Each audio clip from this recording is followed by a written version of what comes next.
Hello everyone, I am Rohit Gupta, a chartered wealth manager, author, a wealth secrets coach. And today आज हम discuss करने वाले हैं कि what are the 3 steps आप अपने फाइनेंशियल का कंट्रोल अपने हाथ में कैसे ले सकते हैं। फाइनेंसेस आपकी लाइफ का सबसे इम्पोर्टेंट पार्ट है। मे बी आप उसे इम्पोर्टेंस समझें या ना समझें, आप किसी भी एज ग्रुप के हों, आपको आपकी नीड्स के लिए, आपके अपने वांट्स के लिए, आपको अपने डिज़ायर्स के लिए फाइनेंसेस को मैनेज करना सीखना बहुत इम्पॉर्टेंट है, राइट? क्योंकि आप किसी भी एज ग्रुप के हों, आप मेल हो फीमेल हो, इट डजेंट मैटर, आप वर्किंग हो नॉन वर्किंग हो, इट डजेंट मैटर, आपको फाइनेंसेस का कंट्रोल होना बहुत इंपॉर्टेंट है आपकी लाइफ में, ताकि आप अपनी लाइफ को एक अच्छी तरीके से जी पाएँ, राइट? सो टुडे हम डिस्कस करने वाले हैं। So I will be telling you कि मैं और मेरी कम्युनिटी इस फाइनेंसेस को अपने कंट्रोल में कैसे लेते हैं। What are the 3 steps we take.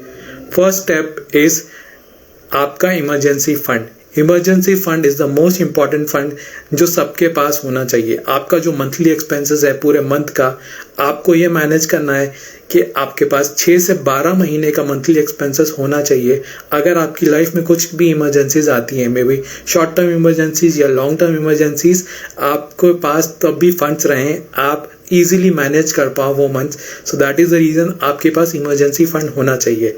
Short term emergencies क्या हो सकती हैं? मे बी आपके कोई इलेक्ट्रॉनिक इंस्ट्रूमेंट है वो खराब हो गया, मे बी आपकी गाड़ी खराब हो गई, so these are short term emergencies. Long term emergencies क्या हो सकती हैं? आपका जॉब लॉस हो गया, या मे बी आपके घर में कोई बीमार है एंड उसके कारण आप जॉब पे नहीं जा पा रहे हो, आप काम नहीं कर पा रहे हो, आप इनकम नहीं अर्न कर पा रहे हो, तो आपका monthly expenses as it is चलने चाहिए। So that is the reason आपके पास इमरजेंसी फंड होना ही चाहिए। Second part is insurances. कौन से insurances? Term insurance and health insurance आपके पास मैंडेटरली होना ही चाहिए। आपके पास भले ही ऑफिस से आपको मिला हो, तब भी आपके पास ये इंश्योरेंस होना चाहिए। टर्म इंश्योरेंस का पर्पस ये है कि अगर आपको कुछ होता है तो आपकी फैमिली सब कहीं ना कहीं ईजिली मैनेज कर पाए। इमोशनल लेवल पे तो कोई भी कुछ नहीं कर पाएगा, फाइनेंशियल लेवल पे आपकी फैमिली सफ़र नहीं करनी चाहिए। So that is the reason आपके पास एक टर्म इंश्योरेंस होना ही चाहिए। सेकेंडली, आपके पास हेल्थ इंश्योरेंस इसलिए होना चाहिए सो दैट अगर आप बीमार पड़ते हो तो आपको अपने सेविंग्स या इन्वेस्टमेंट से वो पैसा नहीं निकालना पड़े।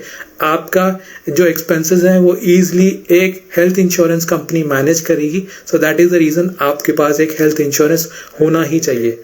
Thank you. Third part is budgeting. आपकी लाइफ में जो आपके फाइनेंसेस हैं, आपके पास बजटिंग होना चाहिए। वाई? बिकॉज आपके पास जो भी इनकम आती है, मे बी सैलरी से, बिजनेस इनकम या जो भी इनकम आती है, आपको उसको बजट करना बहुत इंपॉर्टेंट है। 50% towards your needs, 30% towards your desires and demands in life, and 20% towards your savings and investment. 50%